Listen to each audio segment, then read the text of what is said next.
buenas.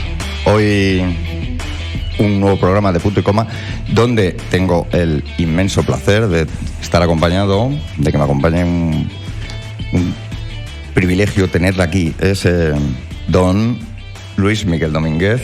¿Qué tal? Muchas gracias por haber... Gracias, Javier. Para que aquellos que no le conozcan, que creo que serán pocos, ¿no? Bueno, nacido en Madrid, en el año 63. 63, sí. O sea, madrileño de... ¿Tú de qué añada eres tú? Yo más joven, 77. Ah, sí. Pero también de Madrid. Vale. De Vallecas, donde he vivido toda mi vida. Bueno, yo vallecano. También. ¿Sí? Claro. Pensé que lo decías por decir. No, que va. Yo soy vallecano, de pura cepa, claro. Bueno, pues lo iba a decir del puente de esa Vallecas. lucha, como antes en esa charla que nos ha hablado, la lucha es muy de Vallecas, ¿no? El luchar. Sí, claro. Y más en aquellos años donde el barrio era el Bronx madrileño, ¿eh? Sí. Hoy ya ha cambiado todo, pero Vallecas era una maravilla de barrio. Yo lo recuerdo con mucho amor, mucho cariño. Hombre, yo que he vivido allí toda la vida, nunca ha sido un barrio conocido por ser buen barrio, pero sí un barrio obrero, un barrio donde los trabajadores y las minorías y gente siempre han luchado por muchas cosas, ¿no? Y como dice, ha cambiado, y tristemente decir que a peor. Lamentablemente. De alguna manera sí, efectivamente. Una lo pena. que pasa que es curioso, pero casi yo lo veo como en la ecología. Cuando abandonas un nicho ecológico, enseguida otro viene y lo cubre, ¿no? Mira, yo recuerdo que, como es la vida, ¿no? Me hice mayor, me casé y la idea era conquistar otros territorios. No me quedé en el barrio, me fui de Vallecas. Y esta Vallecas fue ocupada por cantidad de emigrantes que venían de otros continentes y donde había quedado un nicho vacío, inmediatamente lo llenaron con nuevas formas de vida, ¿no? Esto le ha pasado igualmente al barrio de Usera, por ejemplo, donde el proceso ha sido el mismo, ¿no? Pero aquel Vallecas de mi niñez era una Vallecas rural, yo diría, porque era la conjunción de miles de emigrantes del entorno peninsular. Mi madre toledana, por ejemplo, pero luego había gente de Cáceres, había gente de Valencia, había gente de Cataluña también, había gente de todo, del País Vasco, de muchas partes, y cada uno le daba un toque de color y un acento diferente al entorno. Sí, mis padres igual. Mis padres, por parte, mi madre de Ciudad Real, un pueblito de Ciudad Real, mi padre de un pueblo de Ávila. Vinieron. Sí. Mi madre vino sola, viajó sola a Madrid, vino sola a Madrid, a eso que llamaban servir en las casas, con 12 añitos. Fíjate. Mi padre no, sin embargo, viajó con toda la familia. Y bueno, director, periodista, ecologista, gran cantidad de premios. Sí, bueno, confieso que he vivido, como decía Neruda, ¿no? Sí, ¿no? He vivido y aprovechado la vida para hacer cosas, ¿no? Yo creo que eso es fundamental, ¿no? Ser y estar. A mí, esas personas que yo siempre... Una frase que yo digo, que es que pasa por la vida como una maleta, no puedo. No, hay que aprovechar. Yo digo, disfruta como si fuera tu último día en la Tierra y aprende como si fueras eterno, ¿no? Como si no hubiera un final. Bueno, presidente de la productora Avatar. Sí. Vicepresidente de la Asociación de Productores de Documentales de Historia. Miembro de la Academia de las Ciencias y las Artes de Televisión. O sea, sí. El currículum es una hora que nos podríamos estar simplemente con el currículum. Y una pregunta, de todo esa carrera profesional de documentalista, sí. ¿Cuál el peor de los trabajos? Aquel que, madre mía, fue... Yo creo que Sinceramente creo que ninguno, porque en todos ellos he puesto lo mejor de mí y todos ellos han sido muy deseados por mí, han sido soñados por mí. Cuando yo me voy a Vietnam, a sus selvas, a grabar la naturaleza de Vietnam, pues bueno, lo hice con todo el cariño. Y aunque fue difícil y fue complicado, pues ahí está el trabajo y ahí se ve, yo creo que se ve el amor que yo le eché. Amazonia, Última Llamada, también otra serie mía, que son series todas en las que he echado 5 años de mi vida, entre preproducción y postproducción. 5 años de mi vida, ¿no? Pero yo diría que de todo mi currículum lo mejor es la parte militante. Esa es la parte de la que me siento más orgulloso. Porque si solo me hubiera quedado en la piel de la naranja, bueno, hubiera sido... Sí, ahí vemos una imagen. Mira, sí, mira, ahí estamos. Estoy con un zoé. Estoy en Brasil en el año 1999 con un amigo de la tribu de los zoé. Esta gente es maravillosa. El pueblo bonito, yo le llamo. Llevan en el labio inferior, se hacen una excisión y se meten un palo del árbol del puturú. Y... ¿Árbol sagrado, por casualidad? ¿Sería suyo? ¿Para su pueblo es algo sagrado ese árbol? Sí, el puturú es para ellos lo más. O sea, cuando mueren los entierran con el puturú, en pelotas y con su puturú. Es para ellos un árbol sagrado, el árbol del puturú. Y un lugar donde, antes de abandonar este plano, esta vida, ¿te gustaría volver? Wow.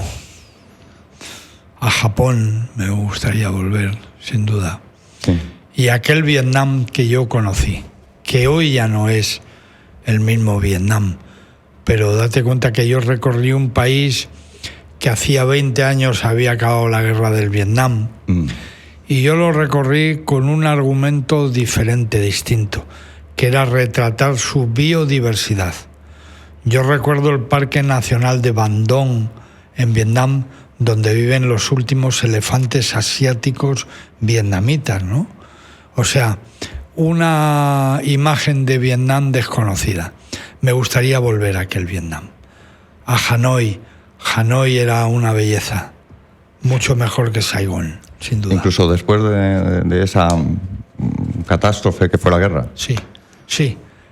Hanoi mantiene una gran personalidad a día de hoy y es una ciudad conmovedora, preciosa. Saigón, en cambio, tiene todos los pecados capitales del capitalismo. Ho Chi Minh City es otra cosa. Sí, el nombre lo ha dicho, Ho Chi Minh. Sí. Clarísimo. Y una pregunta que yo siempre hago en cada programa a los invitados, y es, más allá de todo este currículum, de los títulos, de los premios, ¿quién es Luis Miguel? Sí, bueno, Luis Miguel es un ser humano apegado a la vida, enamorado realmente de ella, y una persona que tiene muy claro un sentido de la responsabilidad. O sea, no podemos venir aquí y decir, no, yo no he sido. La huella ecológica de cada cosa que hacemos cada día hay que tenerla en cuenta, y yo la tengo muy presente. Mi responsabilidad al respecto es muy grande. Soy autodidacta y además me he formado yo solo, buscándome la vida aquí arriba, abajo, buscando las fuentes del conocimiento siempre en pos de ellas. Ese es Luis Miguel Domínguez, un niño grande. Pues yo también me digo a mí mismo que yo también soy un niño grande. Yo creo que nunca hay que perder esa esencia, ¿no? De esa cierta inocencia, ¿no?, del niño. Claro. Y estoy muy de acuerdo con esa huella que dejamos los humanos, ¿no? Yo, el último programa de mi otro programa, que es La Jaula de Pandora, acabé el programa diciendo una frase, un dicho de indio, que es: la tierra no es una herencia de nuestros padres, claro, sino sino... Se la hemos tomado prestada a nuestros hijos. Es un préstamo de nuestros hijos, con lo cual claro. Cuidemos, ¿no? Eso que va a quedar para ellos. Claro. No somos conscientes en... Porque en esa lucha que tienes... ¿Cuál es o tu principal objetivo? Mira, mi principal objetivo es poner en valor el patrimonio natural como algo que es de todos, como algo a lo que tenemos derecho cualquier ser humano y tenemos también la obligación de proteger. Mi lucha siempre es patrimonial, en la defensa del patrimonio natural. Entonces, por eso, cuando hablo de la protección del lobo ibérico y alguien me habla de que le han comido 7 ovejas, yo digo enseguida, no, amigo, perdóneme, pero es que el lobo ibérico y su conservación no es una cuestión ganadera, no. La defensa de las especies es una cuestión patrimonial. Es que somos nosotros, el ser humano, quien se ha metido dentro, ¿no? de su territorio, de su zona donde ellos viven, con lo cual ellos no están haciendo nada. No, los lobos hacen lo que han hecho toda la vida. Claro.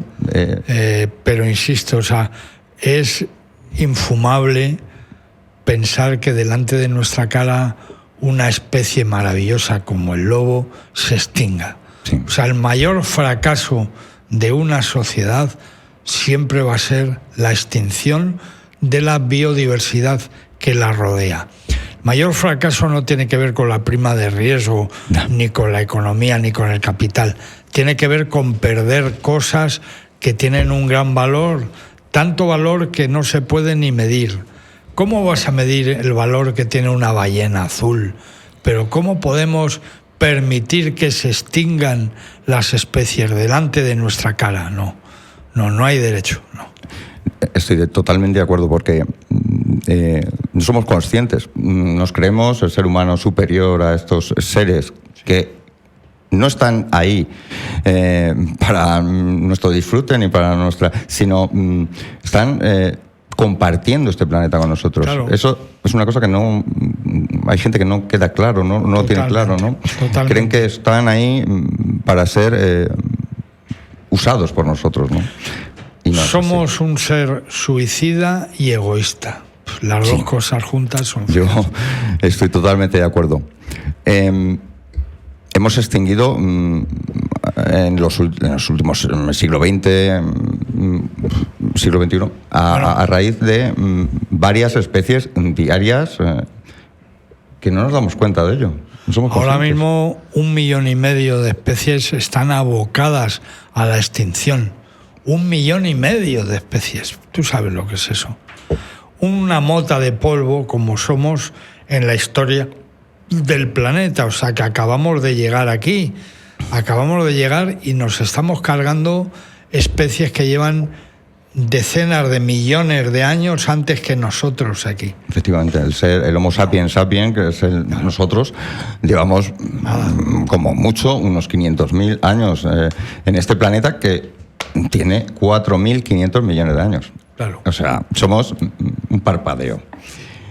Y me gustaría que contaras esa experiencia que tuviste, que has tenido de ECM, que a mí me parece súper interesante y sí, muy bonito. Todo lo que conlleva vivir ese tipo de experiencia, yo diría incluso tener la suerte de vivirla, ¿no? Sin duda, no te quepa duda.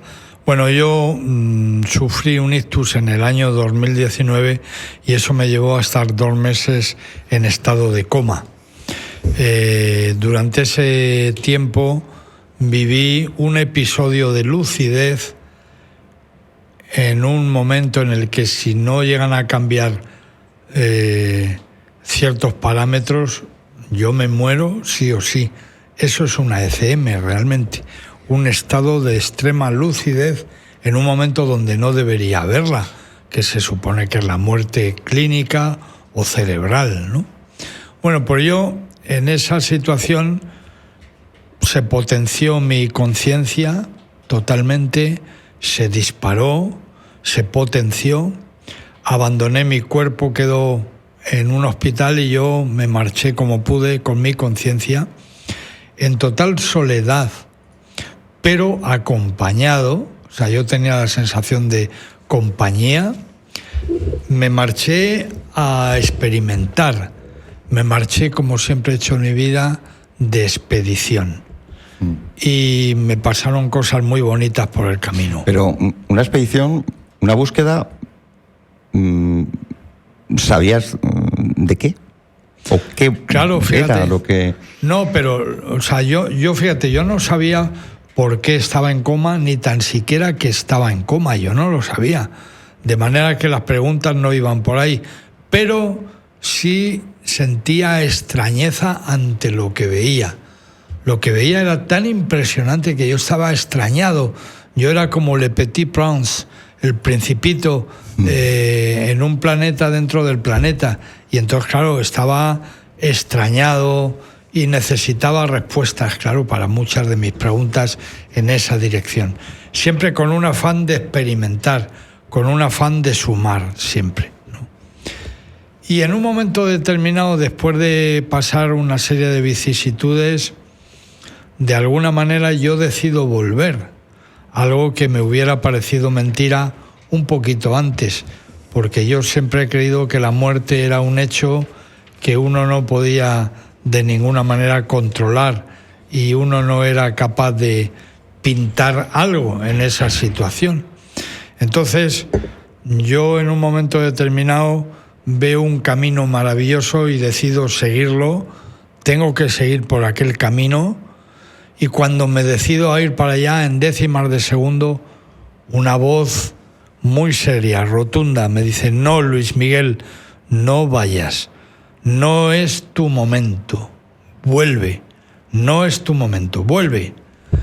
Y entonces, ante esa orden, yo me cabreo porque digo, coño, en esta experiencia tan bonita es la primera vez que a mí me cortan las alas, que me cortan la libertad. Me giro como preguntando, ¿y por qué? Pero no sé a quién, yo no sé esa voz de dónde sale. Bueno, el caso es que me giro, entro en un portón enorme y ahí un fogonazo de luz blanca como del mediodía en Ibiza me pega la luz en los ojos, me deja ciego totalmente, y ahí ya voy caminando hasta la cama del hospital donde realmente está mi mujer sentadita. Yo la doy la mano y le digo: cariño, vengo de la gloria bendita, ya estoy aquí. Y dice ella: ¿cómo que ya estás aquí? Pero joder, pero tío, pero si te estabas muriendo. A ella le habían dicho los médicos que no iba a resistir, que me iba a morir y que en todo caso volvería como un vegetal, como una alcachofa. Pero en todo caso, luego ya con el tiempo descubrí que esa voz era yo, era mi propia voz, de manera que debió ser mi conciencia, yo no sé, la que decidió no ir por ese camino y volver. Porque si tomo ese camino, me pierdo, seguramente. Hubiera sido un laberinto y este tenía que ser un viaje de ida y vuelta. Hubiera ido, pero no hubiera vuelto. Claro. Pues ya hay en las mitologías, por ejemplo la budista, tenemos los bardos, ¿no? Que es el momento en que la persona, como bien has dicho, puede elegir, tiene esa opción de elegir, ¿no? Rompiendo así con la rueda, con el samsara, ¿no? De ese ciclo de nacer, vivir, morir, y acabar así con ese ciclo, sí, volviendo. Pero claro, para ello tiene que tener unos méritos, ¿no? Unos méritos que un ser es el que los mide. Yo, fíjate, desde que tuve esta ECM, me he puesto en contacto con este mundo a través de un gran amigo que se llama Alejandro Aguado, que hace unos vídeos muy bonitos, tiene un canal en YouTube sobre las ECMs, y Alejandro me ha puesto en contacto con muchas personas que las han tenido. Esta es una cuestión que se repite, el hecho de tomar ellos partido y decidir ir o no ir, o volver o lo que sea. Casi siempre son seres de luz, son familiares, gente conocida que ha fallecido, que aparecen, te tranquilizan y te dicen, no, venga, vuélvete, tío, vuélvete, que aquí ya no pintas nada. Venga, vuélvete. En todo caso, es misterioso y maravilloso el hecho. Has citado textos históricos tradicionales. Bueno, ya Platón, por ejemplo, en La República, introduce el mito de Er. El mito de Er, del soldado de... Claro, Er en el campo de batalla ve desfilar a las almas hacia el más allá. Es una persona que sabes que vuelve 12 días después, casualmente. Vuelve y cuenta exactamente la historia. Es que esos dioses le dan esa nueva vida, volver a la vida, para que cuente eso que ha visto allí. Supongo que para que la gente no tema, ¿no? La muerte, ¿no? Claro. De hecho, ahora que te he dicho lo del mito de Er, hijo de, así, eso es lo que quiere decir la palabra Er. Sí. Hijo de fulanito. Bueno, el caso es que ahora que te he dicho esto, he recordado otra parte de mi ECM muy importante, muy estremecedora, que es la parte en la que yo identifico a mis psicopompos, los identifico, los veo, estoy con ellos. Los psicopompos, ya sabes, que son, en griego la palabra psico quiere decir alma, pompo, el que guía. Son los guías de las almas. Cuando un difunto muere, a su alma hay que guiarla hasta la ultratumba, hasta el más allá. Esto pasa con Caronte, que es el barquero que nos cruza el río. Esto pasa, sí. Claro, los romanos ya sabes que dejaban una monedita debajo de la lengua para pagar a Caronte, ¿no? Al barquero.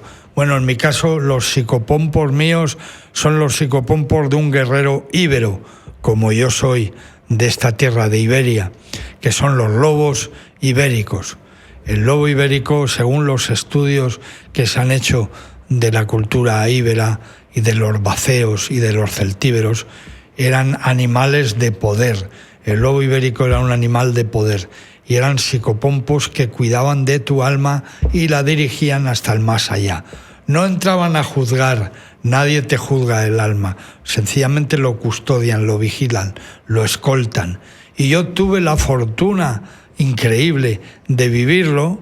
Lo primero que yo le cuento a mi mujer cuando vuelvo es que me he encontrado a 5 lobos que al subir el repecho de una montaña me rodean y al paso me hacen acompañarles hacia una charca de agua, una poza maravillosa de agua fría, en un momento en el que yo me estoy muriendo de sed.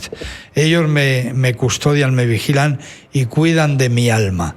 O sea, yo tuve la suerte de ver a mis psicopompos, algo que por lo general una persona que muere no tiene la suerte.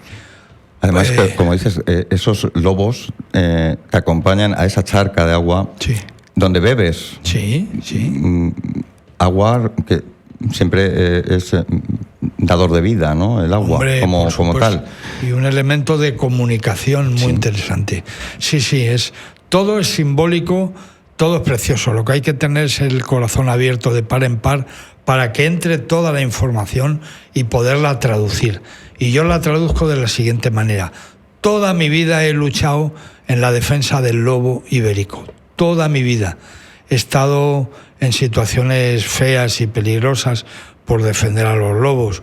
En estos momentos estoy en el punto de mira de buena parte del mundo rural al que yo adoro, español, por culpa de mi defensa del lobo. Todo esto no ha pasado por casualidad, ni mucho menos. ¿Crees que es un mensaje? Ya estaba predestinado, el lobo de alguna manera iba a estar en mi vida, porque sobre todo iba a estar en mi muerte. Yo ahora, cuando me toque volver a morir, aunque como decía Rafael Alberti, ¿y si no me muero? A lo mejor no me muero. Pues a lo mejor yo no me muero. Pero cuando me vuelva a tocar morir, abrazaré a Mónica y la diré, cariño, me voy con mis lobos, me voy con mis psicopompos, me están esperando. Claro, yo los dejé ahí, en aquella charca. Y sin ningún temor, ¿no? Sin ningún temor, no. El lobo, como has dicho, siempre ha sido ser mitológico, hombre, un animal de poder. tenemos Rómulo y Remo, ¿no? Por eso me parece siempre más indecente que los maten y que los masacren. Me parece una traición.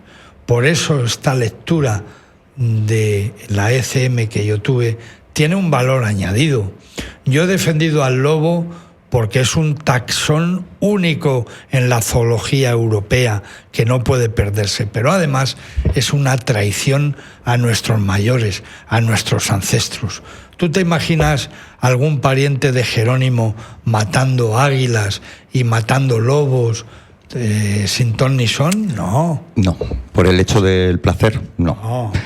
Se mataban animales, evidentemente, pero cuando era necesidad para alimentarse, no un deporte o llamado deporte. Un señorito le pega un tiro a un lobo para colgarlo en la pared de su salón, ese señor está cometiendo un sacrilegio, sin duda.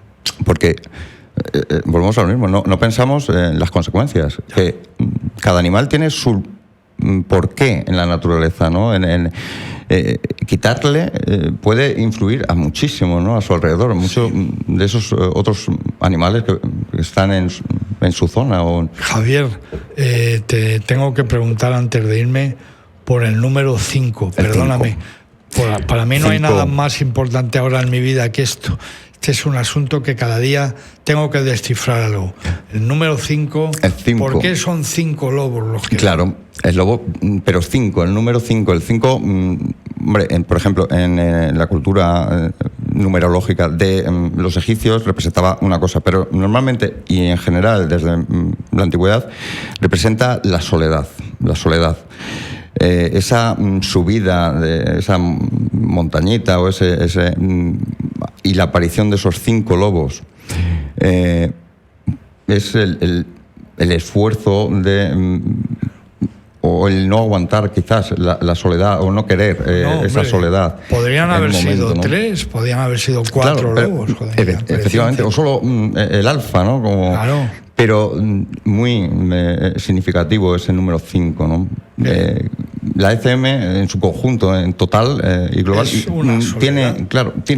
tiene su porqué, ¿no? En esa experiencia no hay nada porque lo hayan puesto ahí porque quede bonito. No, tiene su porqué todo. Luego hay que saber interpretarlo. Quizás eso decir significa soledad, quizás no es así. ¿Me entiendes por dónde voy? Es una que nosotros lo hemos, por lo que sea, lo hemos puesto así. Quizás significa otra cosa. Pues fíjate cuántas veces yo he pensado sobre este asunto. Para mí el sexo era algo sublime. Digo era porque, bueno, yo tengo ahora mismo una disfunción eréctil fruto de mi ictus terrible, macho. Llevo años sin tener sexo. Horrible. Y este asunto tiene que curarse. Pero bueno, mentalmente, ideológicamente, me ha parecido que somos un animal sexual y la sexualidad para mí ha sido siempre algo fascinante. ¿Cómo es posible que en esa situación no haya aparecido ninguna alegoría sexual, no haya tenido ningún sueño erótico? Increíble en mí, era algo increíble, ¿no? Todo ha ido en otra dirección, ha ido a parar a otro sitio.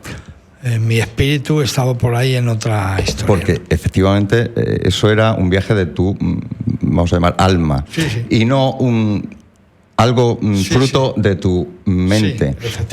Que sería, pues eso, un sueño erótico, algo sexual, que sería fruto simplemente de tu mente. Lo otro es otra cosa. No sabemos exactamente qué. He trascendido, es evidente. Y además, yo que soy agnóstico practicante, lo era antes y ahora más, porque desde luego lo que no soy es ateo, nunca me he considerado ateo. Pero he de decirte que hay palabras que yo ahora utilizo con una naturalidad.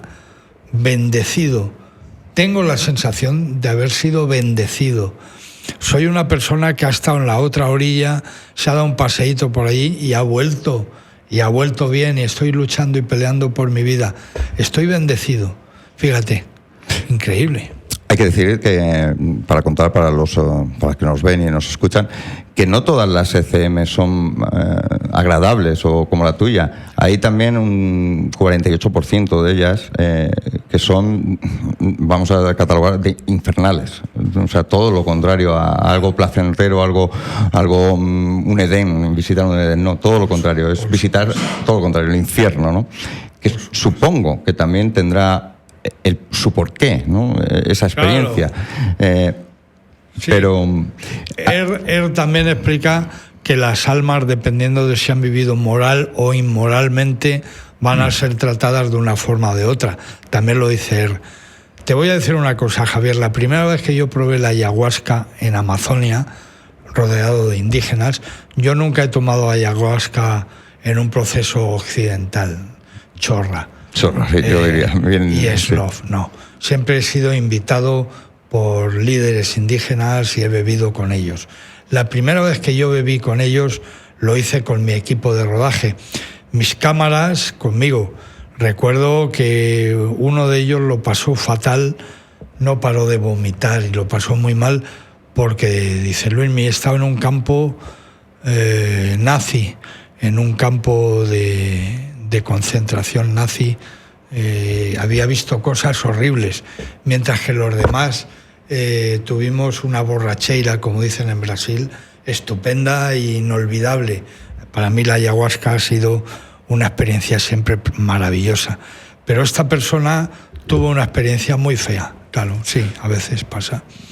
Claro. Y en las ECMs hay de todo, claro. Lo mío ha sido realmente tan bonito y tan precioso y transformador. Ha venido a pellizcarme, pero bien pellizcado, de verdad. Pues estupendo. Además, que nos des a todos ese mensaje. El primero, sí. No tener miedo. Sí, por favor. Y el horror vacui, el miedo al vacío, eso fuera, eliminado. Y tener la sensación certera de que la muerte es un renacimiento, es una oportunidad. Y yo creo que eso ya es bastante. Estoy totalmente de acuerdo con esa frase que acabas de decir. De todos modos, hay una que, esto no lo digo yo, lo dijo también un científico que dice que de la muerte solo es consciente el que queda, no el que muere. Claro. Bueno, si el que muere no es consciente, porque directamente viaja a ese lugar, pues estupendo, ¿no? Claro, es que para empezar, en el acompañamiento a las personas que tienen un problema serio, que están en una UBI, en una UCI, el acompañamiento de la familia debiera estar apoyado en personas que hemos tenido ECMs y que podemos contarles cosas bastante menos lúgubres de lo que parecen. Pues entonces me gustaría ya que confirmaras así a todos, ya nos quitamos todo el miedo. No hay en ese lugar después un ser que pese nuestro corazón con una pluma, que nos juzgue de cualquier manera. No hay nada de eso. La muerte es seducción, tiene un componente erótico. Pero es el miedo, tú me entiendes por dónde voy. Es el miedo ese, claro, de ser juzgado de cualquier modo, ¿no? El temer que nadie te lleva, te arrastra, nadie te secuestra, nadie te tapa la boca para que no hables. No, puedes gritar, puedes saltar, puedes correr como no has corrido en la vida, puedes sentir un amor como nunca vas a sentirlo. No hay capacidad de medir el amor que se siente en ese proceso y en ese trayecto. Maravilloso. Pues eso me parece fantástico, porque el temor es a lo desconocido y, claro, y quizás a ser juzgado y que ese juicio decida ir a un sitio fantástico o al infierno, ¿no? Me parece absurdo. Pues no quiero ya alargar más esta entrevista, puesto que antes has tenido otra y llevas hoy mucha caña. De verdad, gracias, Javier. Un placer para mí tenerte, que me haya contado a mí y a todos los oyentes tu experiencia. Para mí, ha sido un privilegio. Y para mí, de decirte verdad, que me quedaría aquí un par de horas, porque mi otro programa son casi 3 horas. Pero con lo que nos has dicho, además, creo que el mensaje es muy bonito muy de ilusión, de que no tenemos que tener miedo.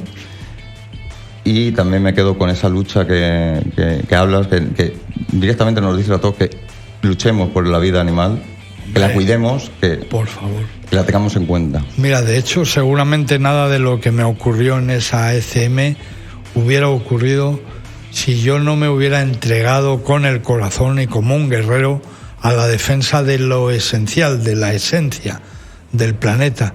De alguna manera contemplo todo esto como una devolución. Ha sido un regalo que se me ha hecho muy bonito. Pues mira, gracias. Voy a despedirte así, Luis.